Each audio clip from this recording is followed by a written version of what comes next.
I'm Mason Marangella, the rig doctor, and today we're talking about the worst pedal that I ever made. And be sure to stay through till the end so you can hear this pedal in action and find out why it was a flop.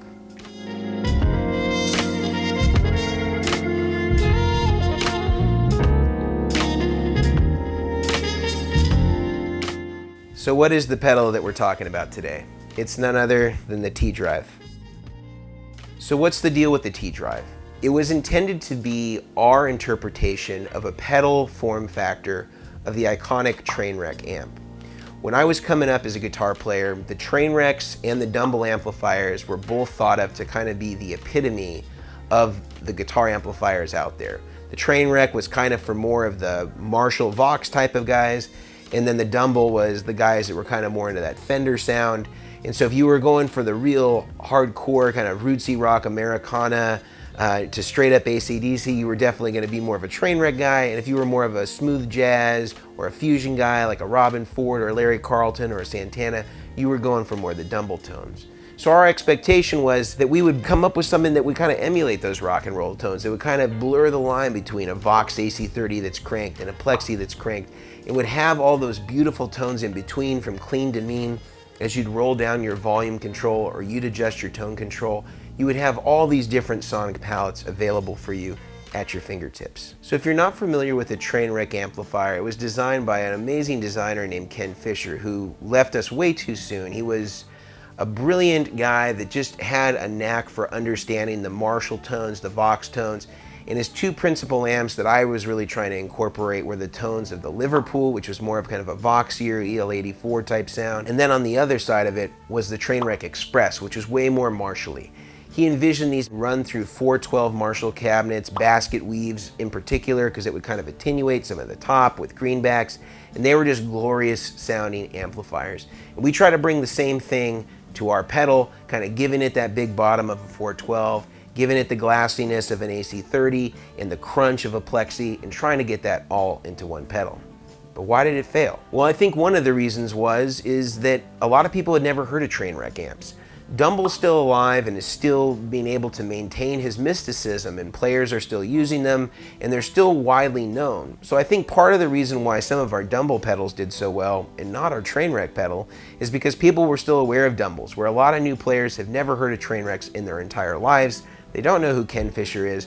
There isn't the same mysticism or fanatics about Trainwreck amps as there are for Dumbles. There aren't entire chat rooms or Facebook groups dedicated to Trainwreck amps the same way there are for Dumbles. So I think that some people just weren't aware of what we were trying to do because there was no reference point for them. Secondly, I think that we might have gotten a little bit out of our lane.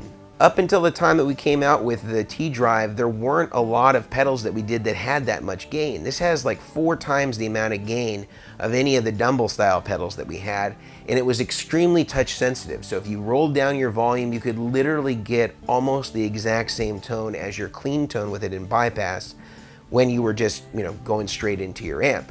And I think that the way that this was set up was not that consistent with the user base that we had developed with products like the Steel String or our Vertex Boost or any of our other subsequent products that came out before this. I also think another problem might have been there were too few controls. All we had was a volume and a gain control.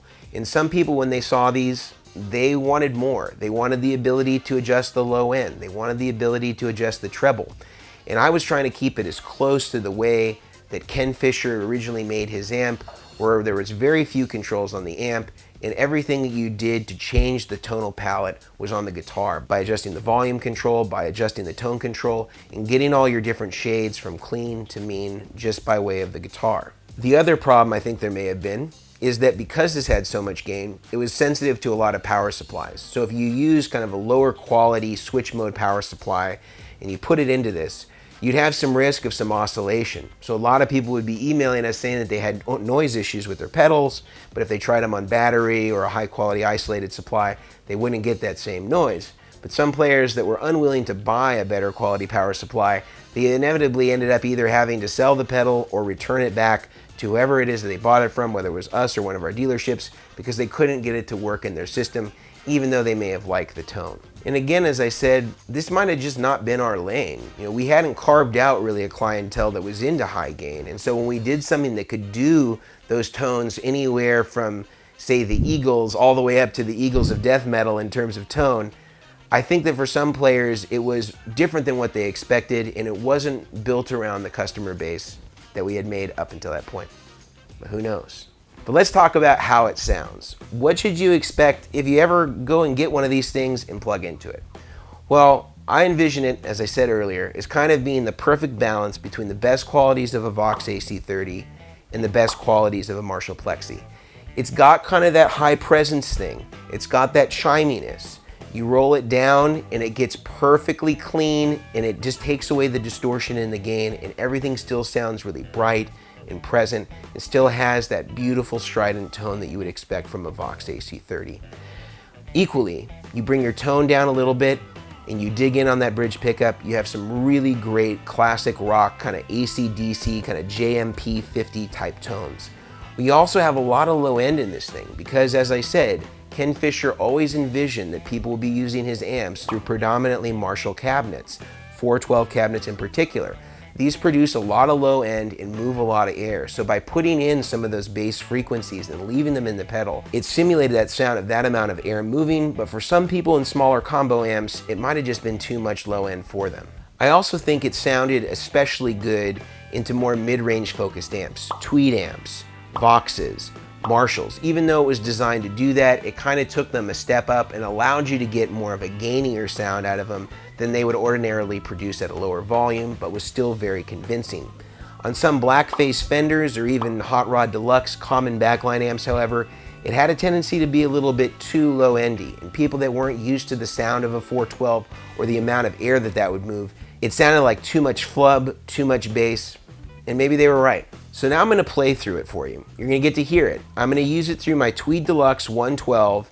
It's got a blue Celestion in it, and I'm going to play through it with a Tele. I'm going to play through it with a Les Paul, and you're going to get to hear it from clean to mean with both those guitars.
So what's next? My instinct is to discontinue this pedal. I don't think that my audience is connecting with it, but maybe it's also my fault. Maybe I didn't do a good enough job of marketing exactly what this did and finding the right person to actually use this pedal, that would use it in the way that it was designed, that would manipulate their guitar controls, that would use their tone and volume control to get different shades of gain, everything from clean to high gain.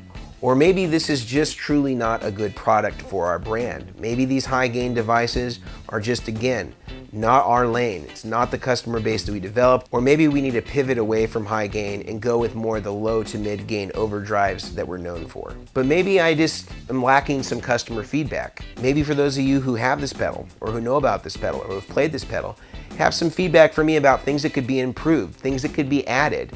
What is it about this pedal that worked? What about this pedal didn't work? And even if you haven't played this pedal, check out a few of the demos. I'd love to hear from you how you think this pedal might be able to be made viable, or whether it's a lost cause and it truly is kind of the black eye or the flub of any of the products that I've designed and put onto the market. Truly, the fate of this product is in your hands.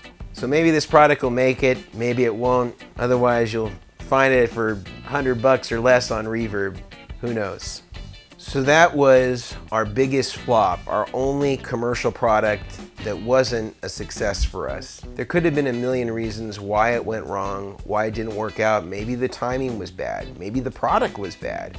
Maybe it just didn't reach the people that were used to our products. I don't know the reason. But what I can tell you is our original intent was to pay homage to those original Trainwrecks, to nail those cranked Vox AC30 tones, to nail those Marshall Plexi tones, and to be able to deliver that in a pedal for you. And clearly, we missed the mark. Thank you so much for watching a reflection, a retrospective on our failure with this particular pedal. I would really appreciate, again, your comments and your feedback. I would really appreciate that. And if you like what you saw today in this video, I highly recommend you like, you subscribe, and you leave us a comment. Until next time, I'm Mason Marangella, the Rig Doctor. See you later.